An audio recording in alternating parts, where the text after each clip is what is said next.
What's up guys, the main man here, hope you're doing well, I know I am.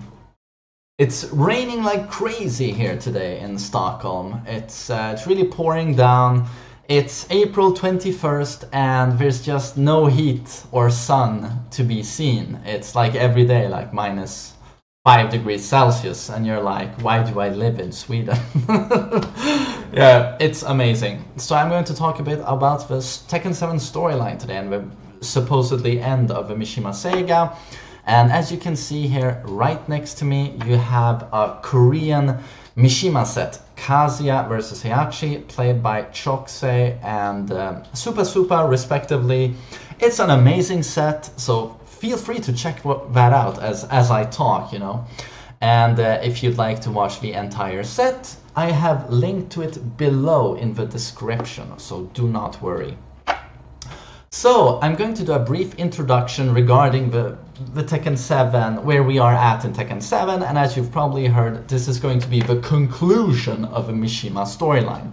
So what does that mean? Does it even mean... I mean, Mishimas are basically Tekken, the Tekken story, so where are we going to go from there? Are we even going to see another Tekken game?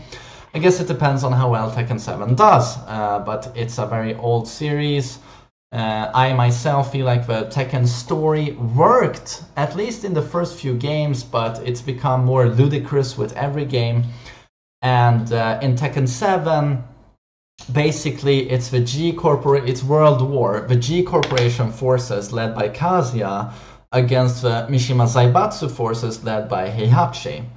And they are at full-scale war, it's a global conflict. And in the middle of it, you have Goki, who wants to avenge Kazumi because he promised Kazumi to, I guess, stop Heihachi if he ever becomes super evil. And when he kills his own wife and his own father, I guess that was it, and throws his son from a cliff. Yeah, he's in Adolf Hitler territory suddenly. But to understand the Tekken 7 story, you have to go back to Tekken 6, where that global conflict started. When, yeah. Well, I can't believe I'm even trying to explain this, but I'm still gonna try to do it. So after Tekken 2, Kazuya was thrown down a volcano by Heihachi. But he survived. He never hit the lava, you know, he hit a cliff. And a G Corporation, business organization, whatever, found him, and he was dead, but somehow they resurrect him, and they help him locate his devil gene.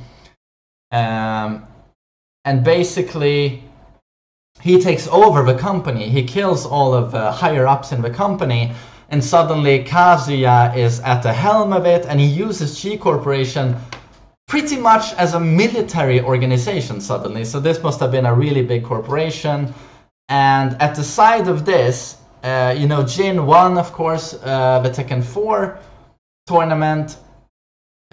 So he wins the Tekken 5 tournaments, sorry. So he's in charge of the Mishima Zaibatsu, and he uses that as a tool for conflict.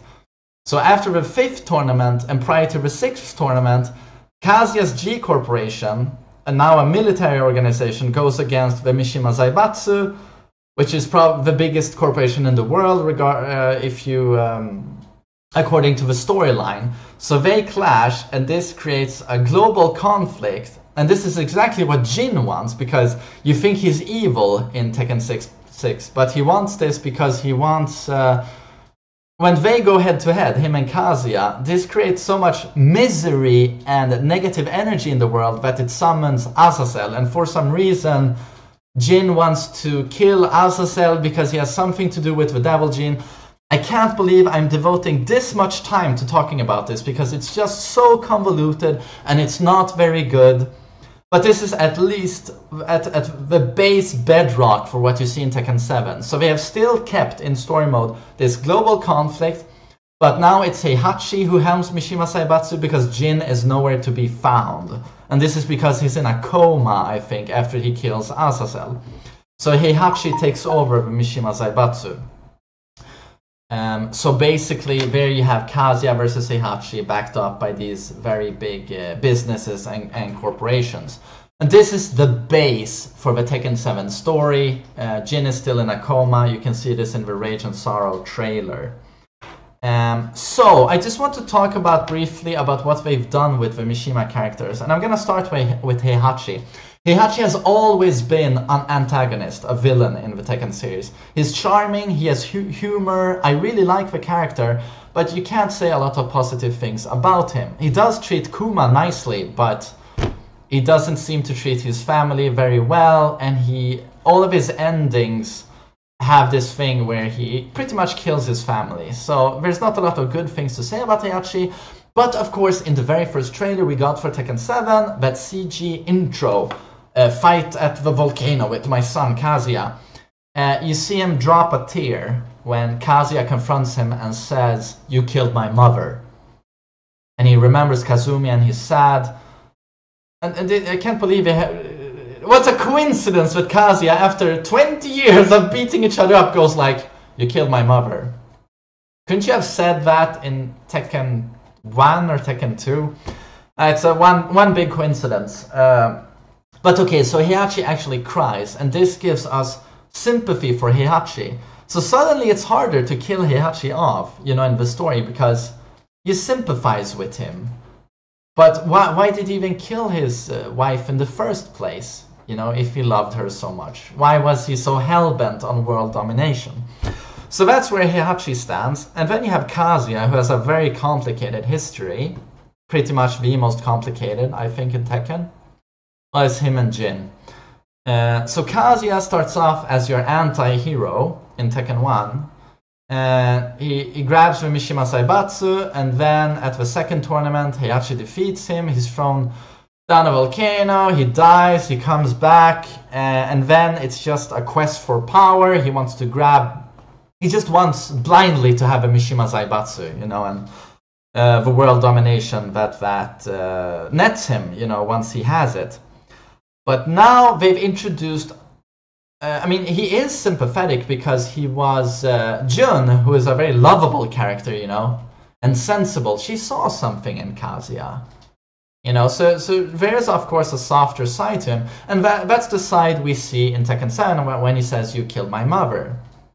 So with him as well, you feel sympathy for the character because he was robbed of his mother, and he was thrown down volcano. Not down a cliff when he was like 8 years old or 10. And then you have Jin, who I've pretty much explained. He was brought up by Jun. Jun dies. He goes to Heihachi. Heihachi takes care of him as his grandchild.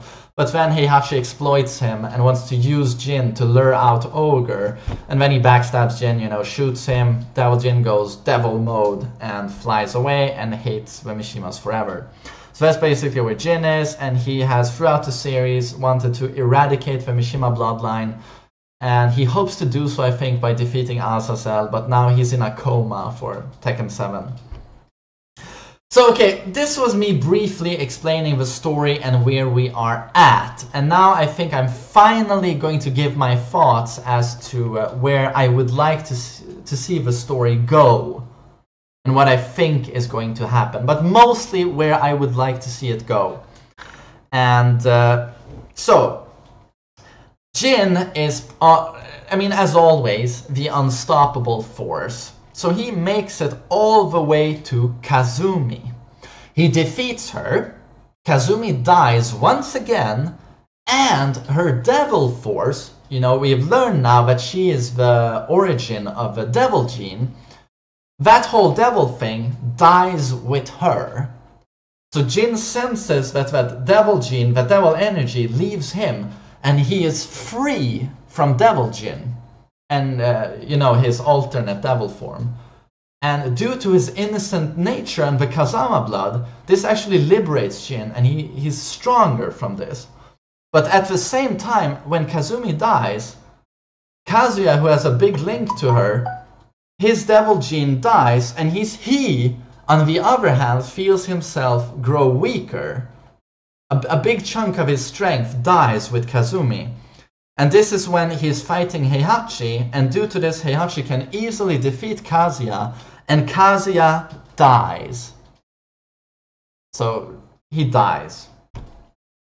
But prior to this, I would like a scene where Kazuya, he loses the evil energy within him, and then he could have a nice moment where he thinks about Jun, who is already dead, and he thinks of his mother, and then he's killed. It would be nice to see like a liberated Kazuya. And after Heihachi has killed him, Akuma confronts Heihachi, and Akuma has a draw with Heihachi. Akuma is incredibly strong, but so is Heihachi, and it's two forces clashing that are equally strong. None of them win, you know, it's a draw. So then Jin shows up, and he defeats Heihachi, and Heihachi is killed. And the Mishima family saga and conflict comes to an end. Jin is alive, and he's liberated from his evil energy. Kazumi is to rest because Heihachi is dead. And Kazuya is dead. I mean, he's the tortured soul who has had to carry so much evil inside of him and so much sorrow, and he's just put to rest. I mean, to me, that would work. That would be interesting. I know it's probably not what they have done. I don't know, but to me, that would be kind of cool. So yes, I hope this wasn't too convoluted or too hard to follow, but the story is just all over the place. I feel like it was the best at Tekken 1, Tekken 2. Even Tekken 3 was good. Tekken 4 was really good. Tekken 4 is the best game, the best Tekken game when it comes to story. Easily, in my opinion, easily. It's so good. And Tekken 5 was where it really started to go downhill. Tekken 6, yeah, scenario campaign and all of that. It was quite bad, let's be honest. So Tekken 7 looks really good. The Rage and Sorrow trailer is great. I'm really hoping we get a good story mode, because I feel like I'm the only Tekken YouTuber or Tekken... I mean, I'm not the only Tekken gamer, but perhaps the only Tekken YouTuber who really cares about the story. I mean, that's probably not true, but every time I bring up the story, I feel like most people just tell me, why do you even care? It's just shit. It's always been shit. We're here for the gameplay, come on, the main man. And I'm always like, no, I really like the story. It's mostly the story that got me playing Kazuya. I mean, his gameplay as well, but his story was a large chunk of that. So at least hopefully you found this video slightly entertaining. Yeah, I can't wait to hear what you guys think about that, my theory, and what you yourself hope to see in Tekken 7 story campaign. And yeah, only 42 more days or 41 days until the game is released. Cheers.